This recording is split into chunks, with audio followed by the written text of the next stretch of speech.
Guys, पुराने ज़माने की बात है। किसी गांव में एक साधु रहा करता था। वो जब भी नाचता था तो बारिश होने लगती थी। इसीलिए गांव वालों को जब बारिश की ज़रूरत होती तो गांव वाले उस साधु के पास जाते और उनसे कहते कि वो नाचे, और जब नाचने लगते तो बारिश होने लगती।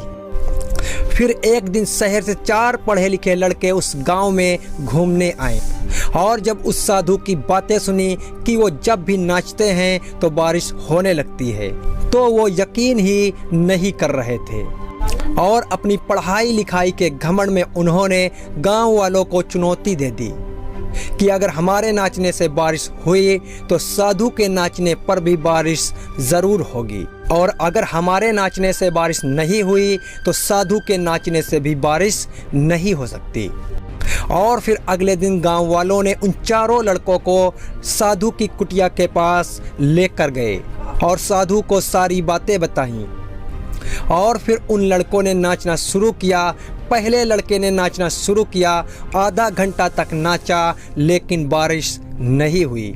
और फिर दूसरे लड़के ने भी नाचना शुरू किया, और नाचते नाचते 1 घंटा बीत गया, लेकिन बादल नहीं आए। और ऐसे ही बाकी 2 लड़कों ने किया, लेकिन बारिश नहीं हुई। और अब नाचने की बारी आई साधु की, तो साधु ने नाचना शुरू किया, और नाचते नाचते 1 घंटा बीत गया, पर बारिश नहीं हुई। फिर भी साधु नाचता रहा, और नाचते नाचते 4 घंटे बीत गए, लेकिन बारिश फिर भी नहीं हुई।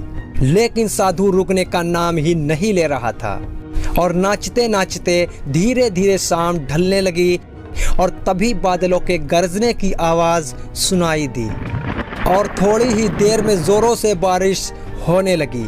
और ये मंजर देखकर चारों लड़के दंग रह गए, और तुरंत साधु से माफ़ी मांगी और पूछा, बाबा ऐसा क्यों हुआ जो हमारे नाचने से बारिश नहीं हुई और आपके नाचने से बारिश हो गई?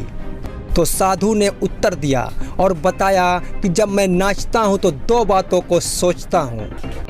पहली ये कि अगर मैं नाचूंगा तो बारिश को होना ही पड़ेगा, और दूसरी ये कि मैं तब तक नाचता रहूँगा जब तक कि बारिश ना हो जाए। गाइस, सफलता पाने वाले में भी यही गुण विद्यमान होता है कि वो जो भी काम करते हैं उन्हें उसमें पूरा भरोसा होता है, और वो तब तक काम करते रहते हैं जब तक कि उन्हें सफलता ना मिल जाए। इसीलिए अगर हमको भी सफलता पाना है तो उस साधु की तरह पूरी मेहनत और पूरे विश्वास के साथ काम करना होगा।